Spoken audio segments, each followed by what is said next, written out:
하나님 말씀 이사야 60장, 이사야서 60장 1절로 3절 한 절씩 읽습니다.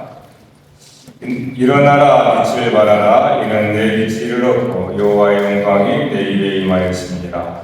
보라 어둠이 땅을 덮을 캄캄함이 만민을 가리우려니와 오직 여호와께서 내 위에 임하실 것이며 그의 영광이 내 위에 나타나리니 같이 나라들은 빛으로 왕들은 비치는 내 광명으로 나아오리라. 아멘. 할렐루야. 오늘 말씀의 제목 우리 같이 한번 읽어볼까요? 시작. 일어나라 흑암에서 빛의 자녀로. 사람은 누구나 잠을 잘 때 꿈을 꿉니다. 모두가 다 꿈을 꾸어요. 다만 일어나서 그 꿈을 기억하느냐 기억하지 않느냐 그 차이뿐입니다.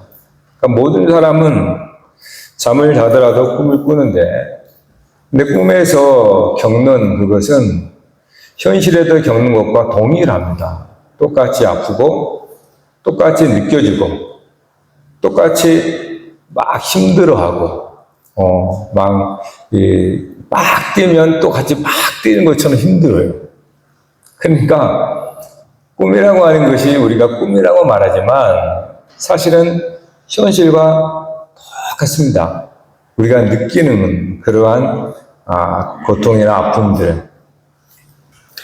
오늘 이사야가 일어나라 빛을 발하라 이렇게 말합니다. 일어나라. 그러니까 일어나라라고 하는 것은 사실 깨어라 그 말이죠.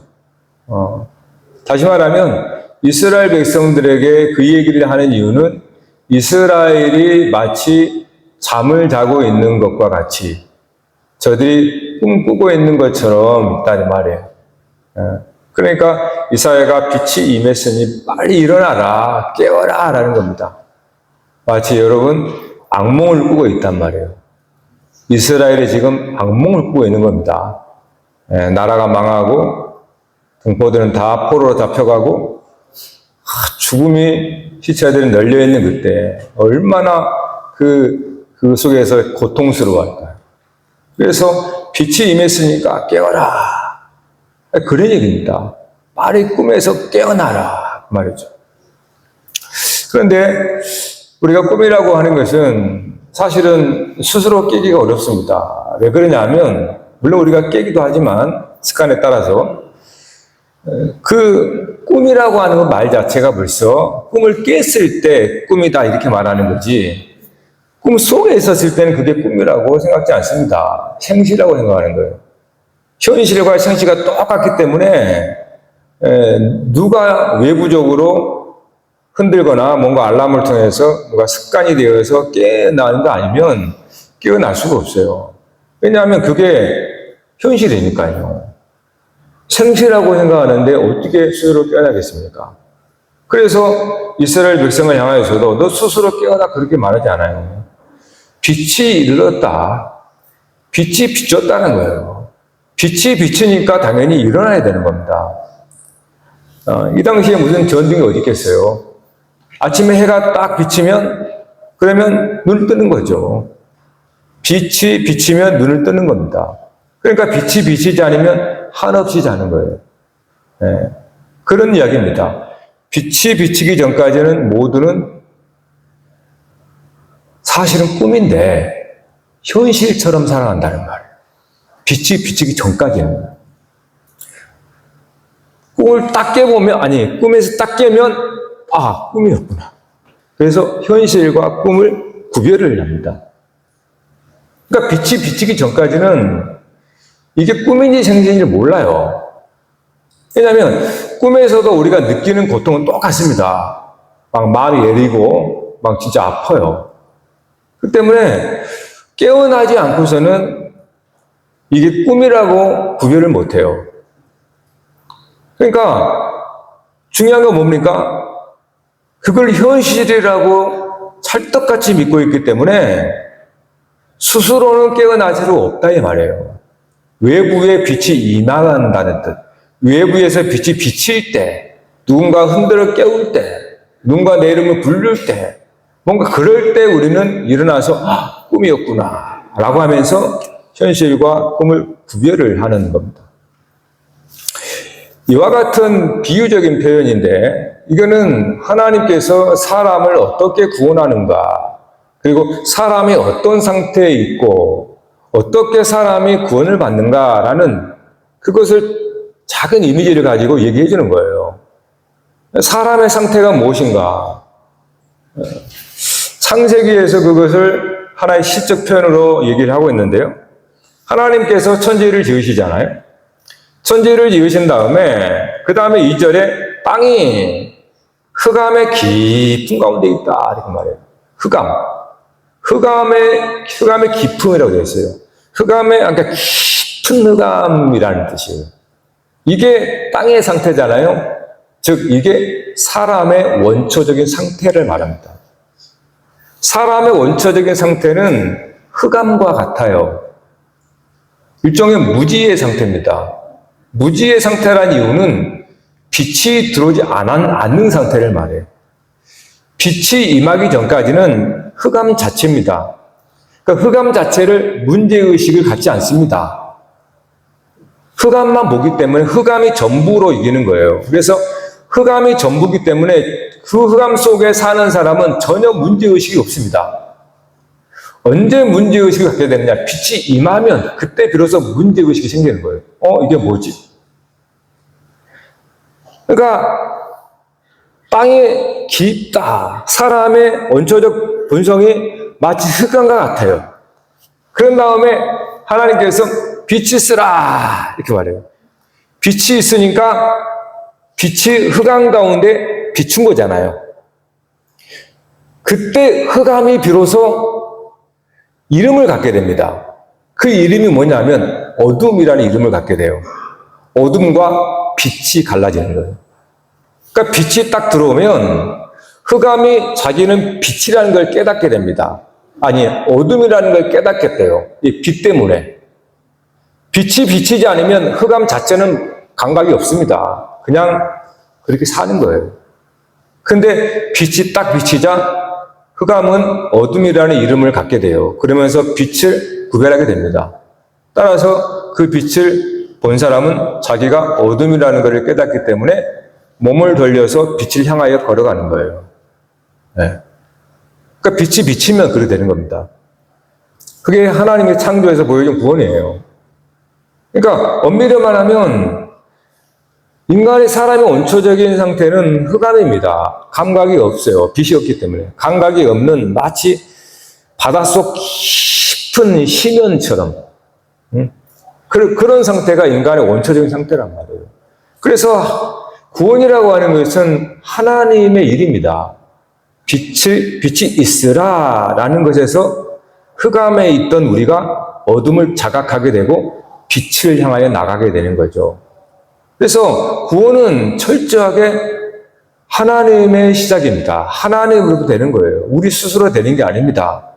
꿈에서 꿈은 현실인 거예요. 그 사람에게는. 네. 아무리 얘기해도 꿈은 그 사람에게는 현실과 똑같기 때문에 현실로 생각하는 겁니다. 누가 옆에서 외부에서 쳐서 깨지 않으면 그는 계속 꿈이 현실로 사는 겁니다. 그런데 누군가 딱 흔들어 깨면 비로소 꿈이었구나라고 안심을 하게 되는 거죠.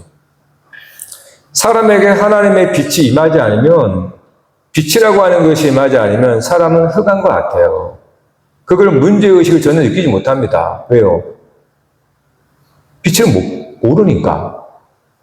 그런데 빛이 임하자 비로소 어둠과 빛이 나뉘어집니다. 그리고 빛을 낮이라 하라, 어둠을 밤이라 칭하라, 이렇게 나와요. 그러니까 하나님께서 창조하신 그 창조를 통하여서 어떻게 우리의 구원이 나타나는가를 하나의 시적인 그림으로 명확하게 그려주는 겁니다. 이러한 창세기에 이 구원이 시적으로 표현됐다면 이것이 하나의 사건으로 나타나는 것이 출애굽기입니다. 출애굽기. 출애굽의 사건은 우리가 알고 있잖아요. 근데 출애굽기의 사건을 보면 9번째 하나님께서 애굽에 내린 재앙이 흑암의 재앙이에요. 흑암을 내려서 3일 동안 애굽을 덮어버립니다. 그때 성경은 어떻게 기록하냐면 출애굽기 10장 23절, 자, 한번 봐봐요. 그동안은 사람들이 서로 볼 수 없으며 자기 처소에서 일어나는 자가 없으되 온 이스라엘 자손들이 거주하는 곳에는 빛이 있었더라. 이게 지금 흑암의 재앙이 임했을 때 애굽의 모든 사람들은 자기들의 거처에서 일어나는 사람이 없더라. 다 자고 있더라 그 말이에요. 다 자고 있다는 겁니다. 그거의 흑암의 상태예요. 마치 꿈 속에 있는 것처럼 자고 있다는 거예요. 그래서 아무도 일어나지 않는다. 다 누워 있습니다. 죽은 자처럼, 무덤 속에 있는 것처럼 그렇게 죽은 자처럼 꿈속에 잠자고 있다고 하는 거예요. 그게 흑암인 겁니다. 그런데 뭐라고 그래요? 이스라엘이 거주하는 집에는 빛이 있더라 이렇게 말합니다. 이건 창세기의 기사를 다시 보게 되는 거죠. 창세기 하나님이 땅이 혼돈하고 빛이 있으라 이거를 이제는 이스라엘이라고는 한 민족의 사건으로 얘기하는 거죠.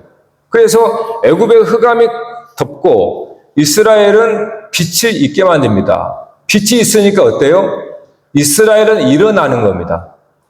빛이 비춤으로 이스라엘은 일어나서 그 빛을 향하여서 나가는 거죠. 그게 출애굽입니다. 그러니까 빛을 보지 못하면 나가지 않습니다. 나갈 생각도 하지 않아요. 왜요? 흑암 가운데 있는데 이곳이 현실이고 이것이 생시인데 뭘 나갑니까? 나가고 자시고 그럴 필요가 없죠. 근데 누군가 빛을 딱 비췄단 말이에요.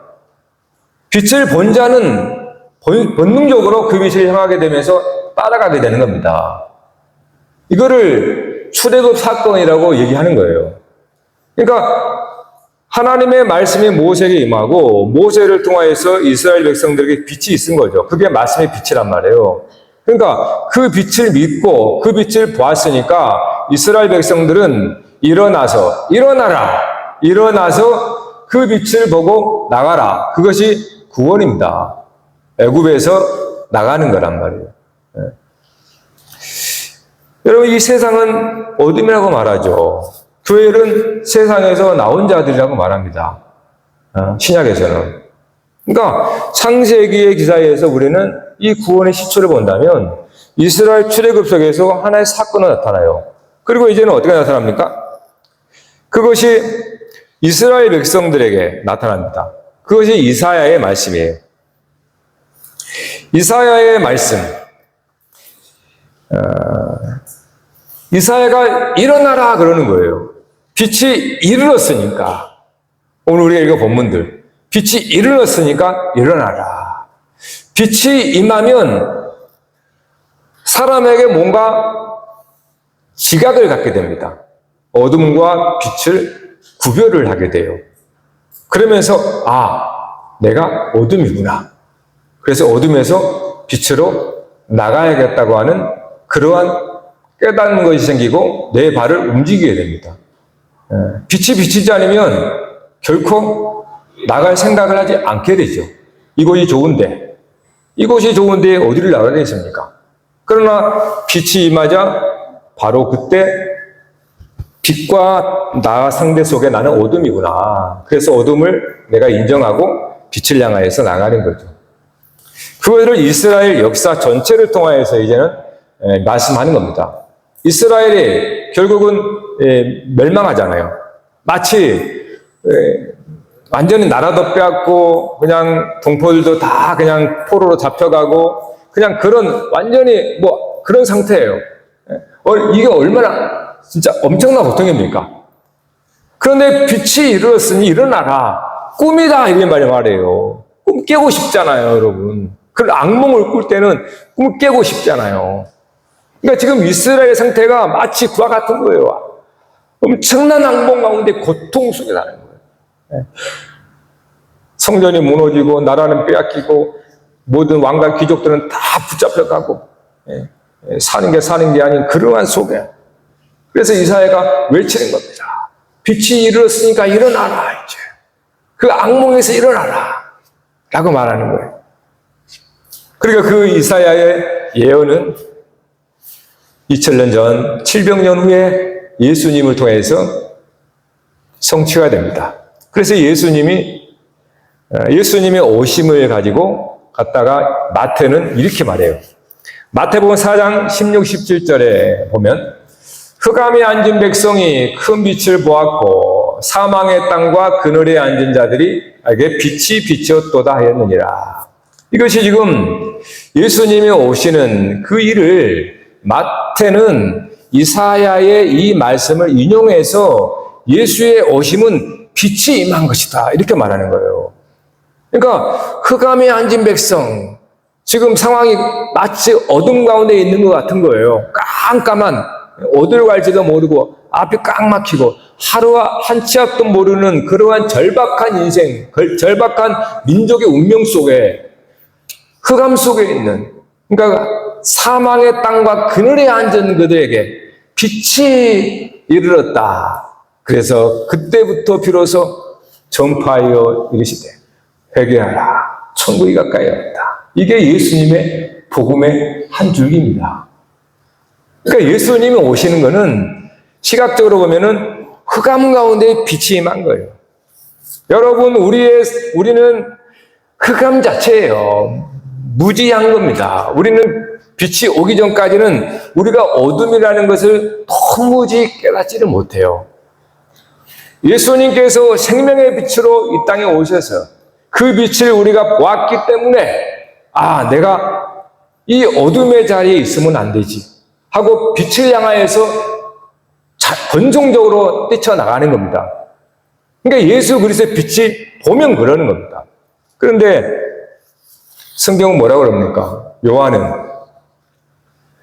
요한은 사람들에게 빛을 비췄지만 사람들은 어둠을 좋아했다고 그래요. 그래서 그 빛을 거부해버립니다. 예수님께서 2000년 전에 이 땅에 빛으로 오셨지만 예수님 스스로도 나는 생명의 빛이다. 나는 세상의 빛이다. 이렇게 예수님도 그렇게 구약의 그 하나님의 사역을 자기 자신의 사역으로 이야기를 한 겁니다. 내가 빛으로 왔다 이 말이에요. 그런데 예수님 시대에도 그렇지만 지금도 마찬가지죠. 예수님을 보고 거부하는 사람이 많습니다. 그러면 예수님이 빛이 아닌가? 아니에요. 예수라는 사람 안에 그리스도의 광채를 보지 못하는 거죠. 우리가 요한교동문을 읽었던 것처럼 그는 독생자의 영광이요 은혜와 진리가 충만하더라. 즉 아버지의 영광이 아들 예수 안에 충만하다는 겁니다. 그런데 예수님께서 그 하는 진리가 하나님의 빛인 말씀이었는데도 불구하고 사람들은 예수님의 말씀을 듣고 그거를 거부해버립니다. 그거는 예수님의 말씀의 빛을 깨닫지를 못하니까 그래요. 그래서 자기는 자기 흑암 가운데 그냥 사는 거예요. 그럼 흑암이라고 해서 오해하시면 안 됩니다. 세상의 영광의 빛을 따라 산다 그 말이에요. 우리 모두는 이 세상 속에 살아가요. 그러니까 사람들이 예수님이 오기 전까지는 그들도 나름 세상의 영광이라고 하는 것을 위해서 삽니다. 영광이라고 하는 것은 광채, 빛이에요. 따라서 모든 이 세상의 사람도 세상에서 만든 그러한 인공적인 영광, 인공적인 빛, 광채를 내기 위해서 살아가는 거예요. 모두가. 누가 더 큰 영광을 갖느냐? 누가 더 영광의 광채를 받느냐? 그게 세상입니다. 그러니까 그러한 세상의 영광을 위해서 자기의 어떤 이름을 드러내는 그런 영광을 위해서 사람들이 살아요. 그런데 예수님이 오셨을 때 그분 안에 참 그리스도의 영광, 즉 하나님의 영광을 본 사람은 그동안 내가 세상의 영광이랍시고 그렇게 죽을 똥말똥 살았던 그 일이 하나의 꿈이었구나 라는 것을 깨닫게 되는 거예요. 예수 그리스도의 영광의 강체를 보지 못하면 우리는 세상에 본 것이 전부이기 때문에 세상의 사람들로부터 받는 영광을 쫓아가게 되어 있습니다. 누구나 다. 예수라고 하는 나사렛 예수라고 하는 우리가 똑같은 사람인 어떤 면에서 여러분보다 더 겉으로 볼 때는 별것 없는 그런 예수라는 사람 안에 나오는 하나님의 말씀의 광채를 우리가 들을 때 그 말씀에서 하나님의 진리의 빛을 본 사람은 비로소 자기가 이 세상에 있지만 어둠이었다는 걸 깨닫게 돼요. 내가 갖고 있는 세상에서 얻은 영광, 사람들로부터 받은 칭찬, 인정의 영광, 내가 그리스도를 만나기 전까지는 그것이 나의 영광인 줄 알았어요. 그 영광을 자랑하고 그 영광을 사실 그걸로 내가 살았거든요. 그런데 예수 그리스도 안에 영광의 광채를 보자. 그는 하나의 꿈이었다는 거예요. 응? 영광이 아니라 어둠이었다는 겁니다. 어둠. 그래서 그 사람은 어둠을 등지고 빛을 향하게 되는 겁니다. 이거는 말려도 안 돼요. 말려도 안 되는 겁니다. 이미 빛을 본 사람은 자기 자신을 부정할 수가 없어요. 여러분이 어둠이라고 생각해 보세요. 깜깜한 칠흑 같은 이 어둠의 거리를 여러분이 갈 때 어디서 한 줄기 빛을 딱 봤어요. 그걸 여러분 잊어버리겠어요? 아니에요. 본능적으로 그걸 향해서 나갑니다. 마치 우리의 상태는 깜깜한 어둠이에요. 흑암 같아요. 그러니까 우리는 자기가 어둠인 일도 몰라요. 그래서 사람들이 자기 안에 들어보기를 무서워하는 겁니다. 내 안에는 깜깜한 어둠이기 때문에 아무것도 없어요. 그러니까 사람들은 자꾸 밖으로만 보는 거예요. 밖에 찬란한 네온사인이나 영광, 사람들의 영광만을 바라는 거예요. 자기 안에는 깜깜하니까. 그래서 그 영광의 빛을 거두고 집에 홀로 있잖아요. 그 사람 어떻게 됩니까? 허무한 공허와 흑암 속에 잡혀버려요. 사람이 원래 흑암이라는 거예요. 그래서 예수 그리스도의 빛이 우리 가운데 들어오잖아요. 우리는 그 빛을 따를 수밖에 없습니다. 예수님 오지 말라고 그래도 아니요, 갈 겁니다. 내가 살아야 되니까. 이걸 빛을 본 사람이에요. 그리스도의 빛을 본 사람이에요. 그래서 이것이 바울 사도를 통해서 우리에게 나타나요. 여러분, 바울은 대단히 영광된 사람입니다. 바울은 가말리엘 학파요, 그는 다른 사람보다 훨씬 더 열심과 특심이 있어서 사람들로부터 엄청 인정받고 율법의 의롭다함을 받은 사람이에요. 그리고 의롭다함을 받았다는 것은 영광을 얻었다는 뜻이에요. 그러니까 사회적으로도 하나의 국회의원이잖아요. 사내들은 공영이 됐으니까 그 젊은 사람이. 예? 얼마나 특출났으면 그 당 사람들에게 다 추앙받고 영광을 받던 사람이에요. 그래서 그 바울이 자기의 영광에 취해가지고 예수 믿는 사람들을 다 그냥 박해하고 교회를 잔멸하려고 그렇게 막 앞장섰던 사람이 아닌가요? 그런데 그가 다메섹 도상에서 교회를 잔멸하려고 말 타고 가다가 그 다메섹 도상에서 하늘로부터 강한 빛이 임했잖아요. 그 빛이 바울에게 뚫고 들어와버린 거예요. 그 빛이 바울 안에 들어와버리자 바울은 거기서 식음을 전폐하고 죽어버립니다. 죽은 것과 같다 그 말이에요. 네? 그 바울이 그리스도의 영광의 광채를 비치자 그가 깨닫게 된 거예요. 내가 이전까지 하나님의 이름을 위해서 하나님의 영광을 위해서 그렇게 교회를 박해하고 예수 믿는 사람들을 정말 핍박했는 그것이 꿈이었구나. 꿈에서 내 영광에 취해가지고 그렇게 내가 했었구나. 그리스도의 영광을 그가 보자 그는 주저없이 이전의 삶에서 예수 그리스도를 따르는 방향으로 향해서 나갑니다. 예. 그리스도의 광채를 보면 이전의 나의 삶에 대해서 미련이 없어요. 여러분이 꿈을 꿨는데 꿈속에서 돼지 꿈을 꾸어서 복이라고 그래요. 예. 그럼 꿈 깨기 싫죠.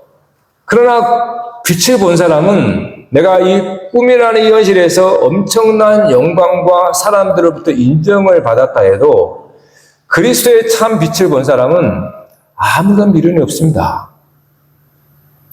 아까운 게 없어요. 그건 흑암이었으니까. 어둠의 한 부분이었으니까. 네?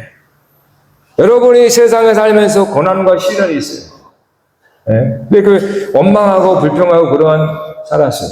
그것이 나의 전부인 줄 알았어요. 근데 그리스도 예수를 만나니 그 밝은 광채를 내가 보니 내가 그동안 원망불평했던 것이 꿈이었네. 여러분, 예수 그리스도를 만난다는 것은 예수님을 영접한다는 것은 흑암 같은 내 안에 그리스도의 등불을 드러낸다는 것 같다는 거예요. 네?